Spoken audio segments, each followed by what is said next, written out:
When trust breaks, how one mistake shattered our marriage and forced us to choose between love and truth. Sometimes, what seems like a simple moment can change everything. I didn't realize it at the time, but this story is one that stuck with me. It's about trust, mistakes, and how things can spiral when you least expect them. My name is Ryan. I'm 32 years old, and I've been married to Emily for 5 years. We met in college, fell hard, and promised each other forever. At least, that's what I thought. Our relationship always seemed solid, maybe too solid. The kind of relationship people envy. We had a house, a shared social life, and plans that stretched years ahead. But beneath the surface, something was quietly unraveling. And I didn't even realize it until it was too late. It started with small things, Emily becoming distant, coming home late from work events, and suddenly guarding her phone like it was a ticking bomb. I remember the first time I noticed it clearly. We were having dinner one Friday night, and she got a text. She glanced at it quickly, smiled awkwardly, and then slipped out of the room for a call. When she came back, she seemed uneasy, like she'd been caught doing something she shouldn't. I tried to push the feeling away, blaming stress at work or maybe she was just tired. But the distance grew. I felt like I was standing on the outside of my own marriage. When I asked if something was wrong, she'd say she was fine. When I pressed, she'd say I was imagining things. A few months later, I accidentally found messages on her phone from a guy named Mark. The texts weren't explicit, but the tone was intimate, flirtatious, and filled with things she never said to me anymore. I confronted her that night. She cried, denied that anything physical had happened, and promised it was just an emotional mistake, a moment of weakness. I wanted to believe her. I needed to believe her. But the trust had already cracked. Our conversations turned to arguments. We went to couples therapy, hoping to patch what was broken. But the silence between us grew louder with every session. There was a moment. A few weeks after I found the messages, when I caught her checking her phone again while I was in the shower. It wasn't about privacy anymore, it was secrecy. I felt betrayed not just by her actions, but by the part of her that had decided hiding was better than honesty. I stopped sleeping well. Work became a blur. Friends noticed I was distracted, but I lied and said everything was fine. Inside, I was torn between love and anger, between holding on and letting go. One night, Emily asked if we could just sit and talk. No accusations, no defenses. I agreed, desperate for anything that felt like normal. She said she wanted to try to fix us. But she admitted she didn't know if it was possible. Not yet. That's when I realized the damage was more serious than I thought. It wasn't just about the messages or the betrayal.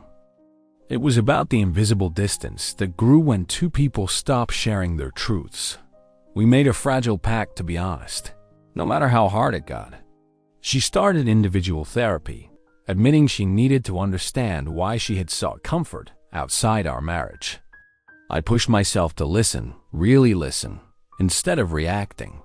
But healing isn't linear. Some days, I'd see glimpses of the woman I married, her laughter, the way she still reached for my hand. Other days, the wounds felt fresh, and every small disagreement threatened to undo us again. I won't lie, there were moments when I wondered if walking away would be easier. But the heart doesn't work in easy terms. I wanted to believe in us in second chances, but I also knew that love without trust was a fragile thing. This is the story of how a single mistake nearly broke us and forced us to decide what love really means when everything else falls apart. After that night, when Emily and I made our fragile promise to be honest, life didn't suddenly get easier. If anything, the cracks beneath our marriage widened in ways I hadn't expected. The betrayal wasn't just a secret we uncovered. It had become a constant presence, coloring every interaction, every thought. The trust I thought we shared felt like shards of glass, Sharp and unpredictable. Emily threw herself into therapy, which she hadn't done before. She told me her therapist was helping her confront the loneliness and dissatisfaction she'd been hiding behind a smile. I respected that, but it also made me realize how little I really knew about what was going on inside her head. She admitted that when Mark started texting her, it was a moment when she felt invisible, unnoticed in our busy life, craving attention she thought she wasn't getting. It was a toxic craving, and she knew it was wrong, but it felt like a refuge. I wanted to be angry, but I also wanted to understand. For weeks, I kept replaying every moment, every conversation, looking for signs I missed. Did I stop being the man she wanted? Was I too absorbed in work? Was I blind to the distance growing between us? I felt guilty for not seeing it sooner, even though I knew the fault wasn't all mine. Every day was a balancing act, trying to be supportive while protecting my own heart. I remember sitting across from Emily at breakfast one morning, trying to find the right words. "How do we fix this?" I asked. She looked down, stirring her coffee without answering. It was clear that she wasn't sure either. The counseling sessions were a mix of breakthroughs and setbacks. Some days, voila, remembering the silly things that had drawn us together. Other days, we fought over the smallest things, like whose turn it was to wash the dishes. The emotional weight dragged us down like an anchor. At work, I tried to focus on projects and deadlines, but my mind was elsewhere. Sometimes, I'd catch myself zoning out during meetings, thinking about Emily and Mark's texts. The image of her typing those messages haunted me. It wasn't just the act, it was the emotional betrayal. The feeling that the woman I loved was confiding in someone else. Friends started asking if things were okay. I gave vague answers. The truth felt too raw to share, and I wasn't sure what advice I wanted anyway. Everyone said different things. Some told me to forgive and move on. Others warned me not to settle for broken trust. Then came the night. I saw it again, her phone lighting up with a message from Mark. This time, I didn't ask or confront. I simply felt the weight of knowing this wasn't over, that the wounds were still fresh and raw. It was a silent confirmation that healing would take longer than I hoped. Emily confessed she was scared of losing me, but also scared of facing why she ran to someone else. She said she was trying to make sense of her feelings, to find herself again. Her honesty was painful but necessary. I realized then that love isn't just about holding on during the good times. It's about wrestling through the darkest moments, deciding whether the pain is worth the fight. I wanted to believe it was. I wanted to believe that with time, we could rebuild what was broken. We made small steps. No grand promises, no immediate fixes, just trying to be present for each other. I listened without judgment, even when it hurt.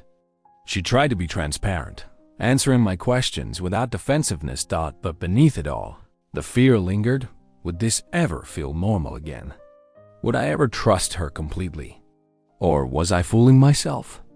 One night, after weeks of silence, Emily asked me to meet her at the park where we first said, "I love you."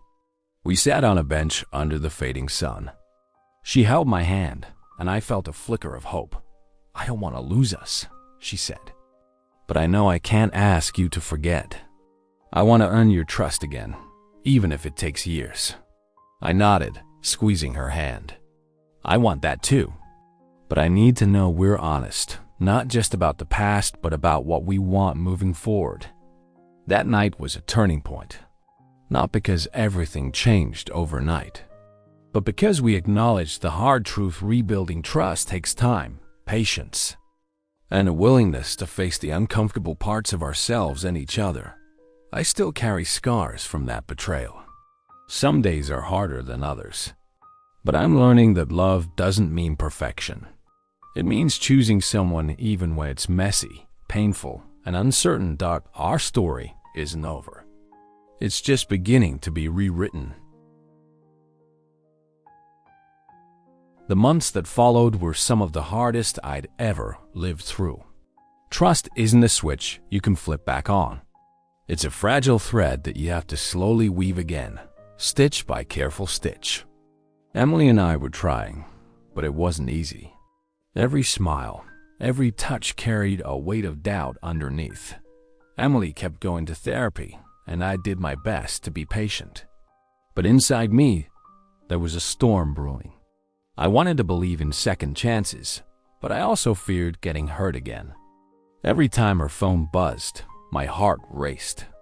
Not out of jealousy, but because the pain of being blindsided once was still raw. One night, I stayed late at work to avoid going home. I didn't want to face the silence, the tension that filled our apartment. When I finally did get home, the place was dark, except for the light from the TV. Emily was on the couch, scrolling through her phone. I sat beside her, but the space between us felt wide. She looked up, eyes tired but hopeful. "Ryan," she said quietly, "I'm trying. I want us to be okay." I nodded, swallowing the lump in my throat. I want that too. But sometimes it feels like we're living parallel lives, not together. She sighed. I know. I miss the way things were, but I also know they can't just go back to that. We have to build something new. That hit me hard. The idea that the past was gone and whatever came next would be unfamiliar. It was terrifying, but maybe necessary. We started doing little things differently. No more avoiding difficult talks. We scheduled weekly check-ins to be honest about where we were emotionally. We took walks without our phones, trying to reconnect outside the distractions. I found myself sharing thoughts I hadn't voiced in years, fears about the future. Insecurities about whether I was enough. Emily shared too. About the loneliness that led her to Mark and the guilt she still carried. It wasn't easy for either of us to be vulnerable, but we held on to the hope that it was worth it. One evening, Emily surprised me with a photo album she'd put together. It was filled with pictures from our early days college road trips, late-night study sessions, lazy Sundays. "I don't want to forget who we were," she said softly, "and I want to find our way back." I flipped through the pages, feeling a mix of nostalgia and sadness. It reminded me that love isn't static. It changes, sometimes painfully, but it can also grow if you're willing to nurture it. Yet, even as we tried, the past lingered like a shadow. I caught myself checking her phone more than I wanted to admit, a habit I hated but couldn't shake. Every message from Mark felt like a knife twisting. Emily never hid anything from me after that, but the memory of betrayal was hard to erase.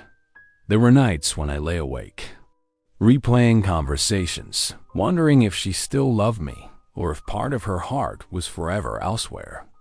Emily sensed my doubt and tried to reassure me. But trust is not a gift easily given. It has to be earned anew every day. Our intimacy changed too. The physical closeness we once took for granted became tentative, careful. We weren't just rebuilding trust between us. We were rebuilding how we connected on every level. Sometimes, after a kiss or a touch, I'd catch myself thinking, is this real? Or just what I want to believe? Despite the uncertainty, we kept showing up. It felt like walking a tightrope. One misstep could send everything crashing down. But neither of us wanted to fall. Work was a refuge for me, but it also reminded me how much my life had shifted. I had to learn to separate my personal pain from professional responsibilities, which wasn't always easy. I confided in a close friend who listened without judgment and reminded me that healing takes time. One day, Emily and I sat in our living room after a long, honest conversation.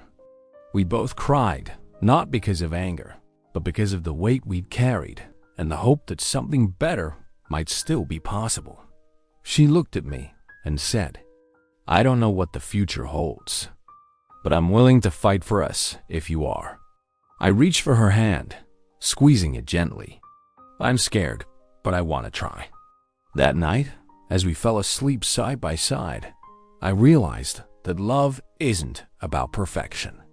It's about choosing someone again and again, Even when the road is rough, I still carry the scars from the betrayal, but I'm learning to let them shape me, not define me.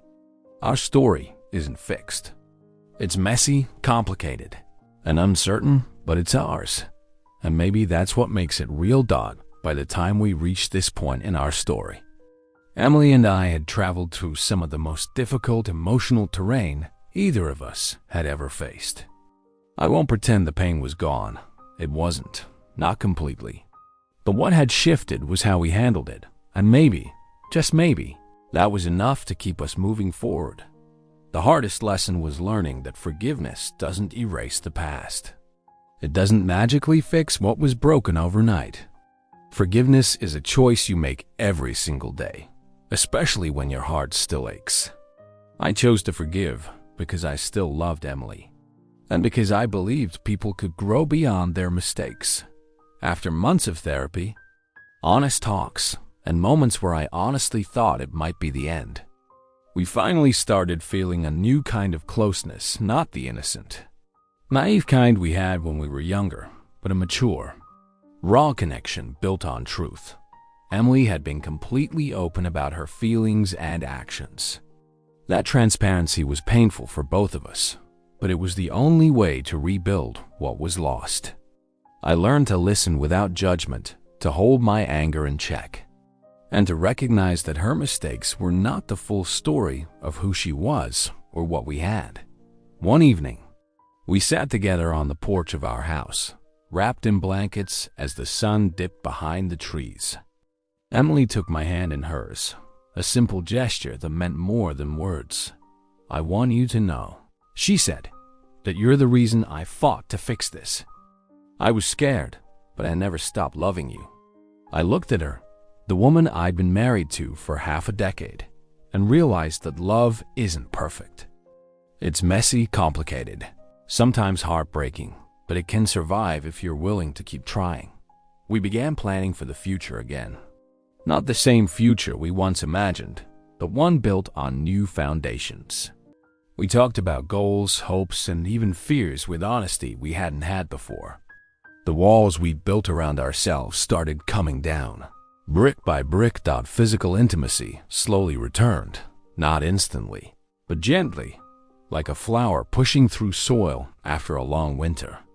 It was awkward at times, but each touch was a step forward, a promise that we were still here for each other. Our friends noticed the change too. Some were surprised we stuck it out, others admired. But the only opinion that mattered was ours.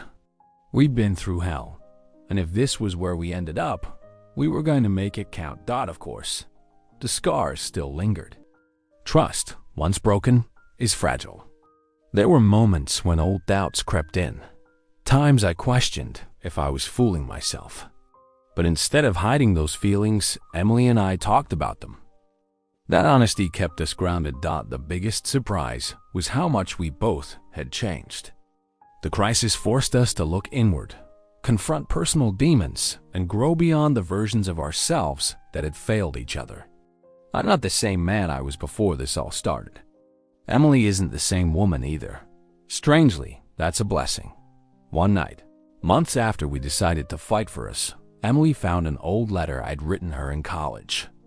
She smiled softly as she read it, tears glistening in her eyes. "We were so hopeful then," she said. "We still can be," I replied. "It just looks different now." That night, I realized something important. Love isn't about perfection or never making mistakes. It's about facing those mistakes, owning them, and choosing to keep walking the path together even when it's hard. Our story doesn't have a Hollywood ending. We don't live in a fantasy where everything is fixed. But we live in reality, a messy, beautiful, painful reality where love can survive the unthinkable. If there's one thing I want anyone listening to take away from this, it's that betrayal doesn't have to be the end. It can be a painful turning point, a moment to decide what kind of love you want moving forward. For us, it was a choice to rebuild, even when it felt impossible. Our marriage is still a work in progress, but now it's built on honesty, forgiveness, and a commitment that's stronger because of what we endured. This is not just a story of heartbreak. It's a story of hope. Asterisk. Looking back, I see how small choices build up. This experience taught me lessons I won't forget anytime soon. Thanks for listening, and remember, sometimes the hardest stories are the ones we need to hear most.